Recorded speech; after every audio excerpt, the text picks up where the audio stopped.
right? So that might be my middle here. Now, if you are going to truncate the figure from the middle of, let's say you have a distance of 4 centimeters or 40 millimeters. So let's say you have 40 and you truncate in there to, let's say, an angle of 30 degrees. So if you truncate it at an angle of 30 degrees, from that point, you are going to place this angle here 60 degrees. So, sorry, 30 degrees. So you place it like this from the middle here, and you draw your truncated figure. So that is if you truncating from the middle. So you have to look to see if you are truncating from the middle. The one that the gentleman sent for you was truncated from the middle, not so? You measured from the middle and then draw? Or you took it from the end? Because I don't have my phone. Alright, so nevertheless, so if you are truncated, let's say you cut in the object from the middle here, from the bottom of the base, you are going to measure the 4 centimeters. This angle is 30 degrees, so you simply place it on the 30 degree, that point, 30 degrees, you draw your line. So this here will be the truncated figure. Now if you are truncated, you're truncating from the lowest point. Let's say they give you a distance here now.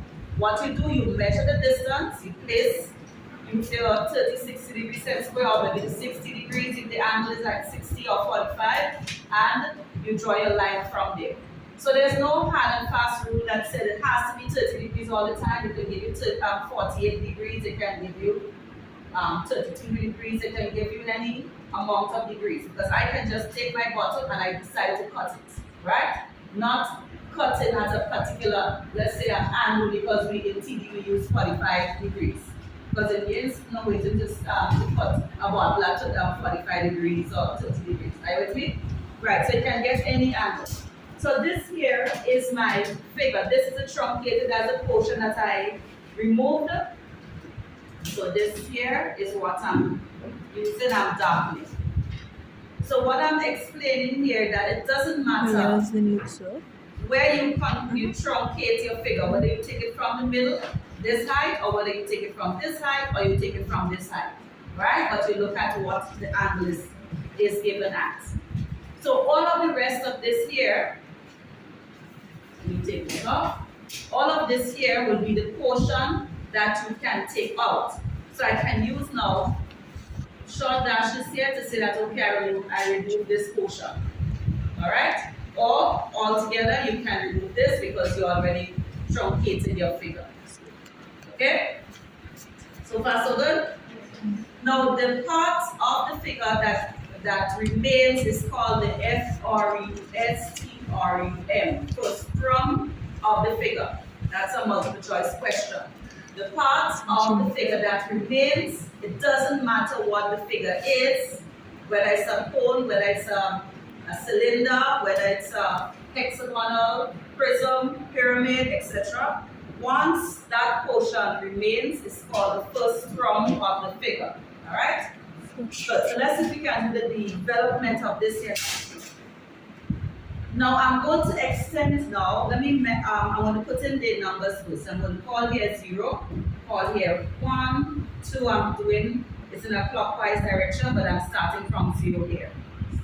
3, 4. Now they can decide to use here as 0. So 0, 1, 2, and so on. All right? So 4, 5, 6, 7, 8, 9, 10, 11.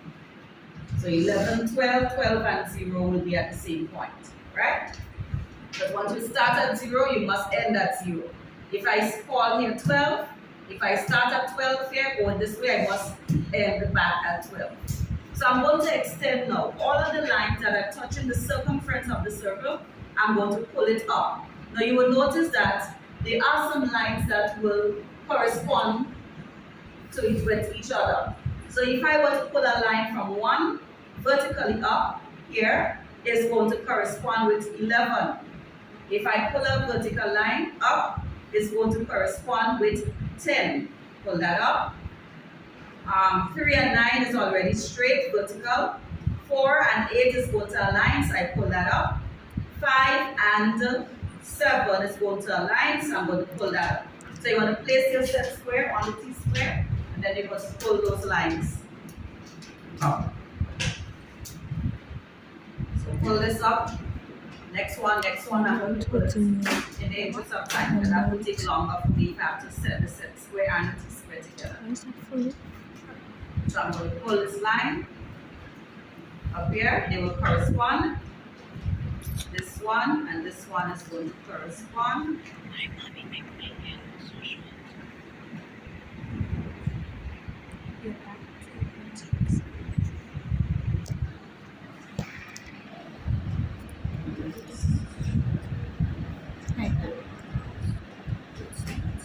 Just need to focus. Next one, 4 and 8 will correspond. No. Focus on that. Correspond here. And 5 and 8 is going to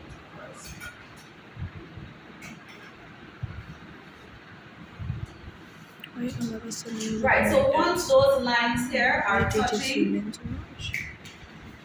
the truncated line of the figure or the figure or the object, I'm going to pull those lines here now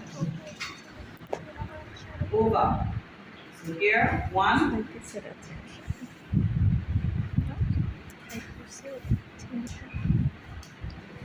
all the points that are touching the truncated part of the object. So I have here, this is my lowest point, 1. Then here we'll go across 2, 3, 4, 5, 6, 7. All those lines here will be pulled over. Over.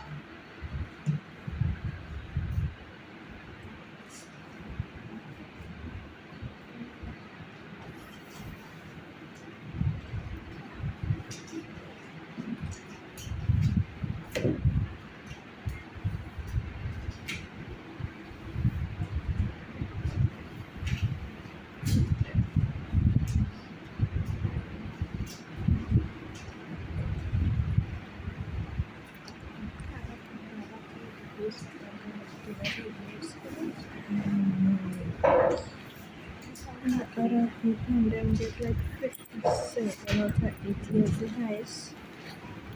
No, 72. We have 72. At 52. Over 80. That's the highest point. Top. Something. Pull that line over.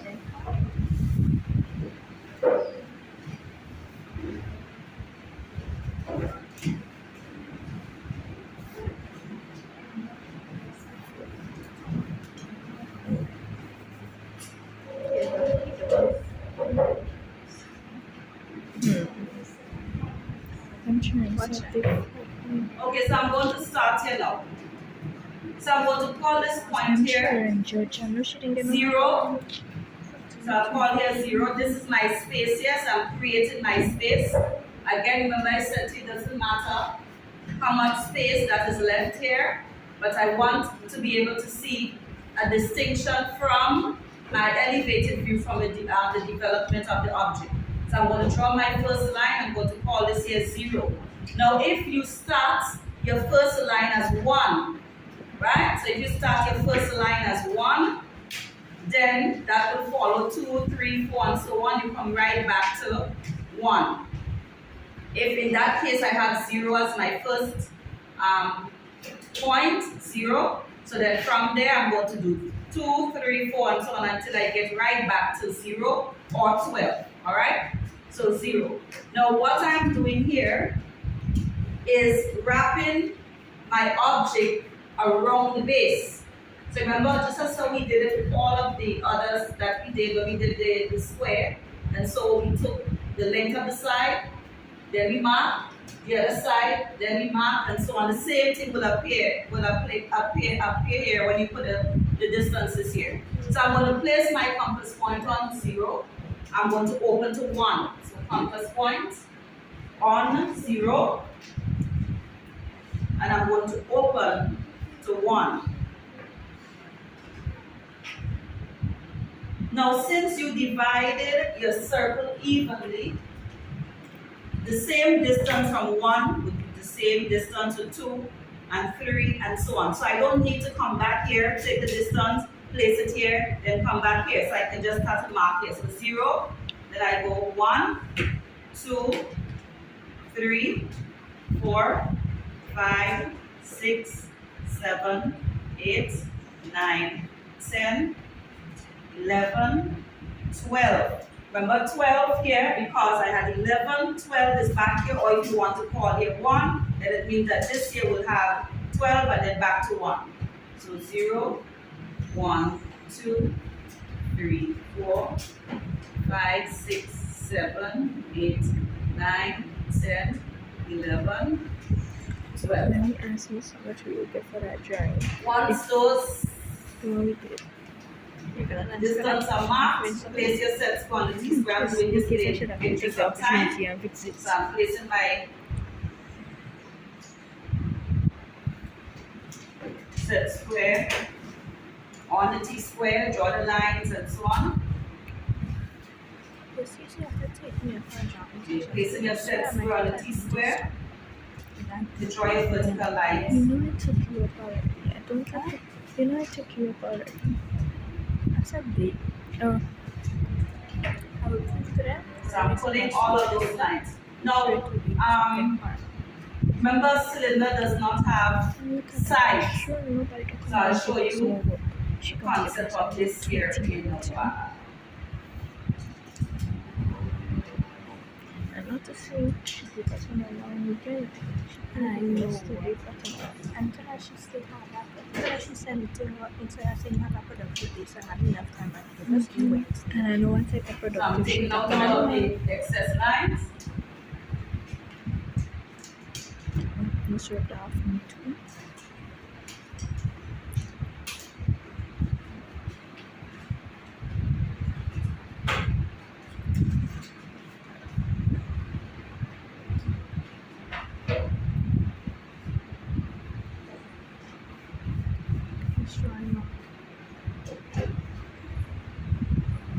I know why we do. She said she got a video.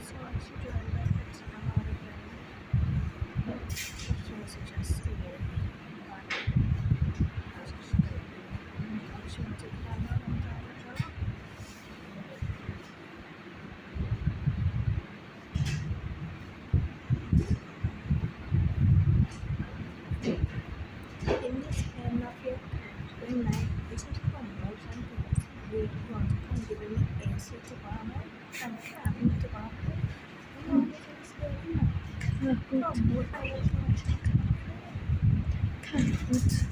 It's boring. Boring.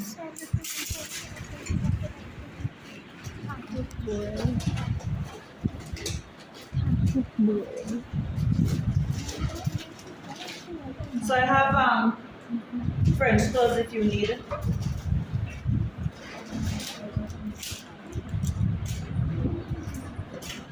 We have so many.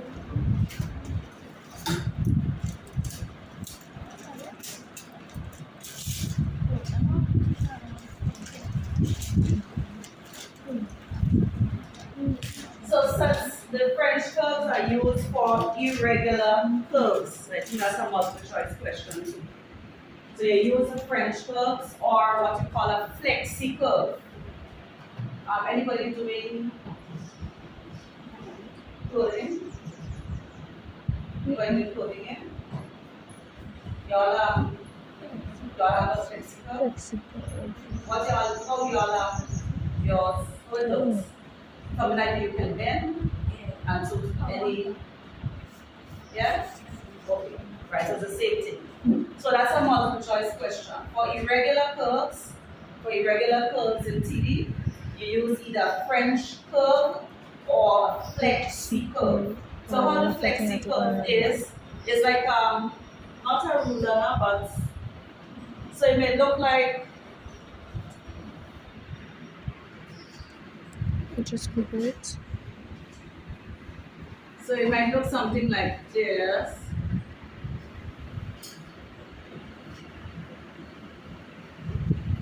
And what you can do, you can use this to bend it in any curve. Alright, so look how Shania has here. So the flexi curve or the French curve could be used when you're doing the drawing that we are about to do here. So the existing clothing and textile and so on, you may have carpenters that wants a curve, and he wants a curve, cut off something that has a curve, and then they can use that now for, to be able, so you could bend this, it's like a rod that you could bend, and so you put it in the frame that you want it, and then you go to mark, and you can cut. So that is a multiple choice question. Not for this exam, but it's for future. Now, once you're doing the development, remember the development of an object is the unfolding of the object. And this object here is a truncated figure, but I want to show you the concept of where we start. Now, if you look at this object from the side, right, you will see this. You will see this slant here. It means that your figure has been truncated. Yeah, you see that slant coming down. Good. Now, as I unfold this figure, you will notice that your distances starts to climb because you cut it. So it starts on the lowest point, and then it comes up and up and up until we get to the highest point of the object, and then it will start to climb or go down again, down and down and down to get right back to the point where you started. So since this is my lowest part of my truncated figure, this is my lowest part, this is the bottom, so I can darken this portion here. This is my lowest point, so I put a dot or a point to represent this is my lowest point. Now from there, it's going to climb up now until I get to 1. So this is 1, line 1, with, when I pull my line down here, or let me say up from here, right, it coincides with 1. So that's my next point here. So 1 with 1, 2 with 2. But remember we just said that if 1 and 11 it is aligning, it means that on 11 I should have a point here. But I don't want to confuse you. So let me start at the top and let me go back down. Right? So we are understanding so far? So this is my lowest point. Then it climbs up to 1. And then it climbs up to 2. Then it climbs to 3. Then it climbs to 4. Then it climbs to 5. Then it climbs to 6. And once it goes up there, it means that on the other side now you should see the same thing. So then it should climb down here now, back down here. And you notice that 7 and 5, they were lining. So they're in the same line. Next one will be 4 and 8. So I go across, so you go down now to 8, and then it goes, so you start to recede now.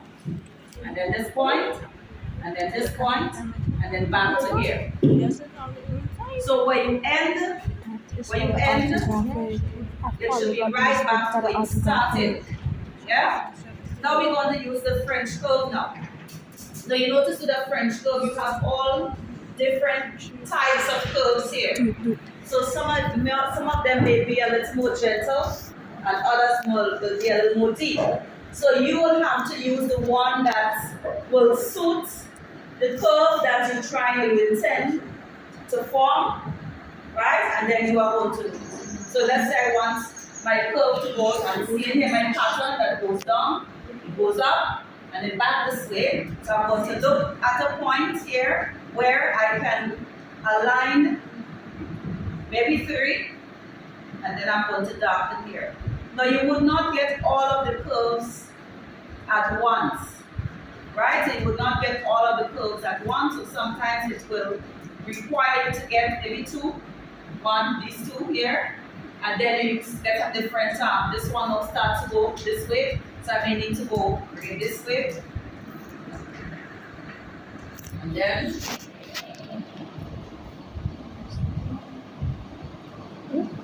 this way, and so on. So you're using the French curve wherever your curves will fall to create the paths that you intend to take. You are going to use that. So it's free. You can feel free to use.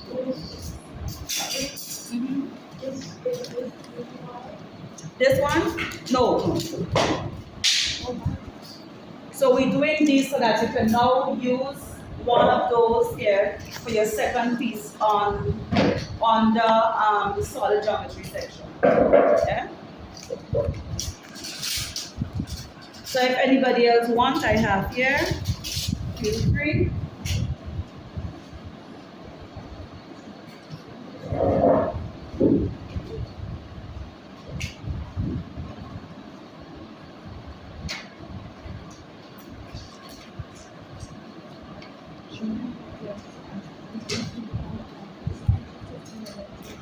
This part here will be dark.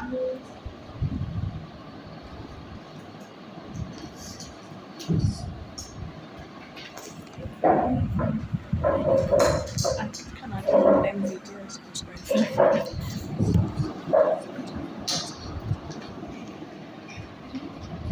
Okay, So this part here will be dark as well.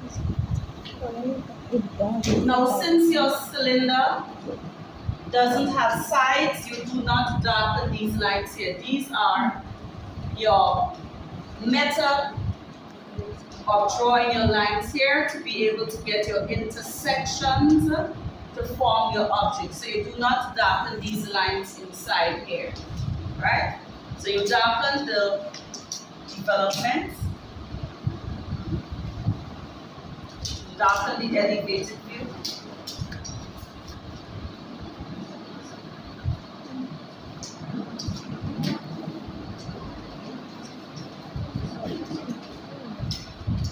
So let me just show you how you do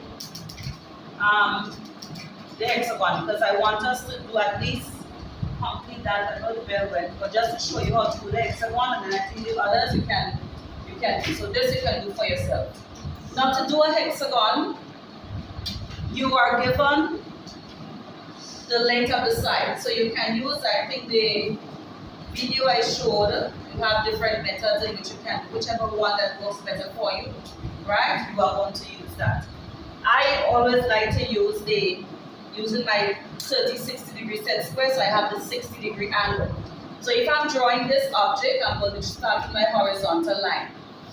This here will be 20 millimeters. Then I place my set square. Here, this angle is 60 degrees, so I put it up like this. Then I draw here. Then I'm going to measure my 20, mark my distance, erase the excess. Right? Then I create wiper this way now because I need this angle. So this way, I measure my distance of 2 cm, 20 millimeters, erase my excess.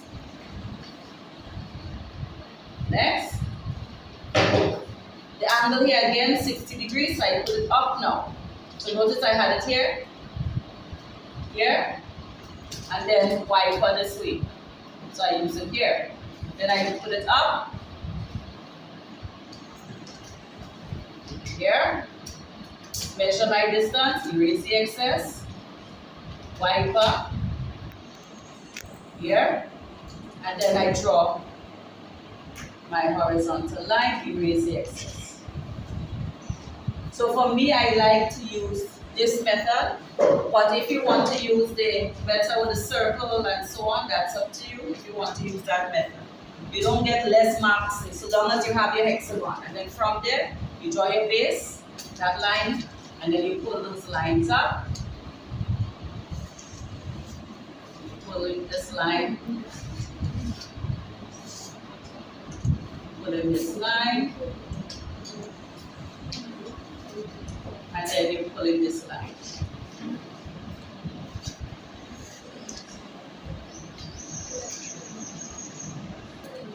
So your height, whatever the height is, wherever you truncate in your figure, whether it's on the lowest point or the highest point, whatever angle, you do your angle, you erase the excess, and then you pull your lines over. So the same thing I explained here is the same thing that will apply here. You pull the line from your lowest point, 1, 2, 3, 4. You start, so I'm calling here 1. I'm calling here 1, 1, 2,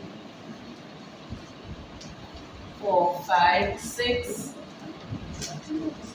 1, 2, put it on 1 to give you 2, 3, 4, 5, 6, back to 1. You draw these lines up.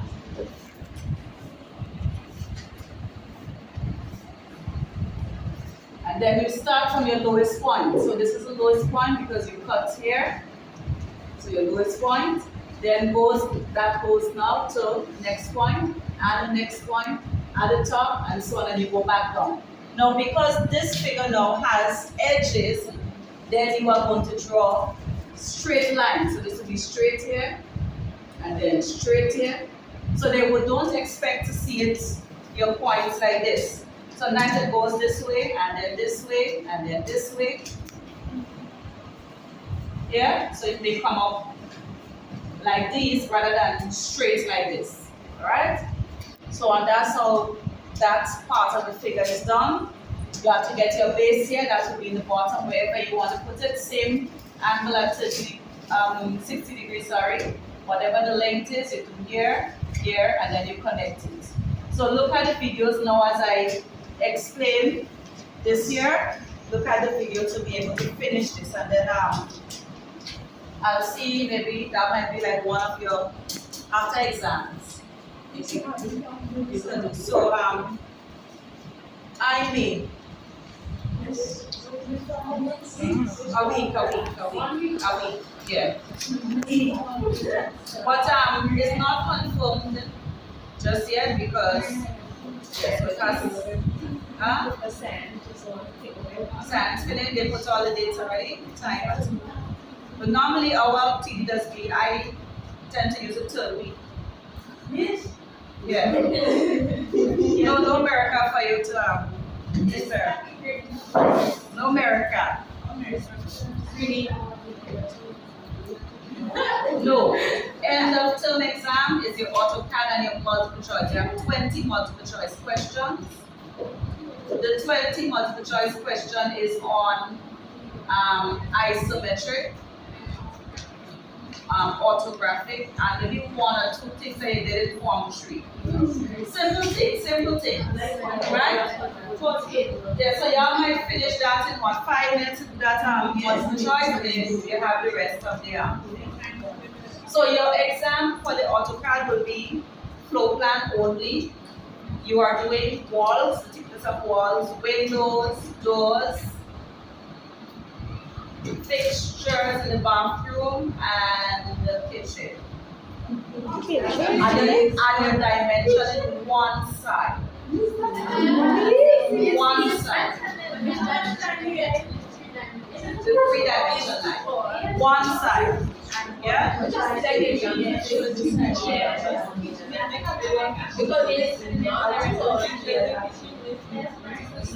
go and get, y'all remember how to go and get your pictures?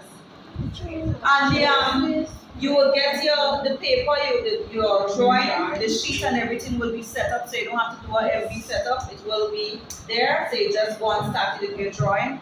Your dimensioning and so on is already set up, so all you have to do now is to start your drawing. Right? Yes, but we want to prepare y'all for the CXC because CXC time now is no longer 3 hours. The exam now is 2 hours and 2 hours 40. Yeah, so it's less content that they're asking for. So, right? So we don't want to put, give you all any fall through and tell you, okay, 3 hours, and then you expect now that you have to do, and then you can't finish it in the time. So that's why we decided 2 hours, and it's just do windows, doors. We try to limit the amount of windows and doors and so. Yeah, but you should be able to finish that exam in no time. Right? If you know how to do walls and offset your distance. Anyway, it's lunchtime, so. Oh, last thing I'm going to explain. I wouldn't mark you for that now because I did that with the groups from Friday, or not Friday, Thursday, but everybody wasn't here. So in terms of when you finish, you have to write what your drawing is. So normally we write to do something, to draw, to construct, and so on, so on. I'll show you all that after. You can always put that in on the drawing after. So yeah, so let's leave that all for now. So let's pray. In the name of the Father, and of the Son, and of the Holy Spirit. Amen. Grace before meals. And let us go back and give thanks.